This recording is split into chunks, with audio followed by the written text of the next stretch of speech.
ଆସନ୍ତୁ ଶୁଣିବା ଆଜିର କାହାଣୀ ରାକ୍ଷୀ ପୂର୍ଣ୍ଣିମା। ସେଦିନ ଲୁସି ସ୍କୁଲରୁ ଫେରୁଥାଏ। ବର୍ଷା ଦିନ। କାଲି ରାକ୍ଷୀ ପାଇଁ ସ୍କୁଲ ଛୁଟି। ପାଦ ତାର ଆଉ ମାଟିରେ ଲାଗୁନି। ବସ୍ତାନିଟିକୁ ହାତ ବାହୁଯାଏ ଟେକି ଦେଇ ରାସ୍ତାରେ ଯାଉଥିବା ବେଳେ କେବଳ ପାଣି ଜମା ହୋଇଥିବା ଜାଗାରେ ପାଦ ଚପଚପ କରି ଡେଇଁ ଡେଇଁ କୌତୂହଳପୂର୍ଣ୍ଣ ମୁଖରେ ମୃଦୁ ହାସ ଦେଇ ଘରକୁ ଫେରୁଥାଏ। ବୟସ ମାତ୍ର 10 ବର୍ଷ। ପଞ୍ଚମରେ ପଢ଼ୁଛି। ହଠାତ୍ ତା ଭାଇର ପାଟି ଶୁଭିଲା, ସେଠି କାହିଁ ଓଦା ହଉଛୁ? ଘରକୁ ଚାଲ, ଦଉଚି ତତେ। ତା ଭାଇ ଘରଠାରୁ 35 କିଲୋମିଟର ଦୂରରେ ଗୋଟେ ସ୍କୁଲରେ ପଢ଼ୁଥାଏ। ସେଠି ଲୁସିର ବାପା ମଧ୍ୟ ରୁହନ୍ତି। ଲୁସି ହଠାତ୍ ଭାଇ ପାଟି ଶୁଣି ଡରିବ କ'ଣ, ଖୁସିରେ ନାଚି ପକାଇଲା। କାରଣ ସେ ଭାବୁଥିଲା କାଲି ସମସ୍ତେ ତାଙ୍କ ଭାଇମାନଙ୍କୁ ରାକ୍ଷୀ ବାନ୍ଧିବେ। ହେଲେ ତା ଭାଇ ତା ପାଖରେ ନାହିଁ। କିନ୍ତୁ ଏବେ ସିଏ ବହୁତ ଖୁସି। କାହିଁକି ନା କାଲି ରାକ୍ଷୀ ପୂର୍ଣ୍ଣିମା ବୋଲି ତା ଭାଇ ଏତେ ଦୂରରୁ ସାଇକେଲ ଚଳାଇ ଘରକୁ ଆସିଛି। ଦୌଡ଼ି ଯାଇ ସଙ୍ଗେ ସଙ୍ଗେ ସାଇକେଲ ଆଗରେ ବ୍ୟାଗଟିକୁ ଟାଙ୍ଗି ଦେଇ ସାଇକେଲର ଆଗ କେରିୟରରେ ବସି ପଡ଼ିଲା।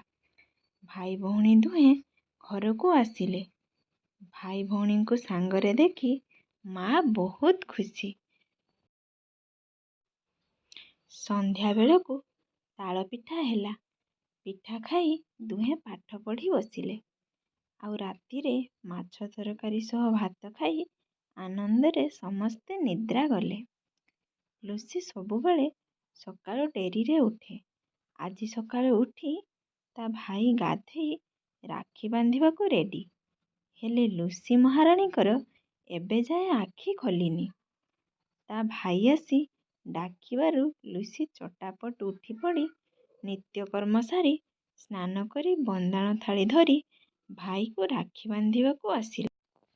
ଭାଇ ହାତରେ ରାକ୍ଷୀ ବାନ୍ଧି ସାରି ଭାଇକୁ ମୁଣ୍ଡିଆ ମାରି ପାଉଣା ପାଇଁ ହାତ ବଢ଼ାଇଲା।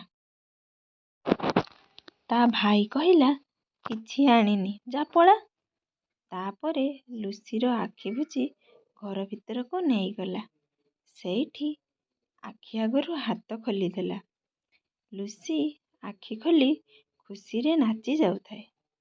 କାରଣ ତା ଭାଇ ତା ପାଇଁ ନୂଆ ଫ୍ରକ୍ ସାଙ୍ଗକୁ ମ୍ୟାଚିଂ କରି ଚୁଡ଼ି, ନେଲପଲିସ, ଟିକିଲି, ପାଉଁଜି ଏମିତି କେତେ କ'ଣ ଆଉ ତା ସାଙ୍ଗକୁ ଲୁସିର ପସନ୍ଦିତା ଡେରି ମିଲ୍କ ଚକୋଲେଟ୍ ଆଣିଥିଲା।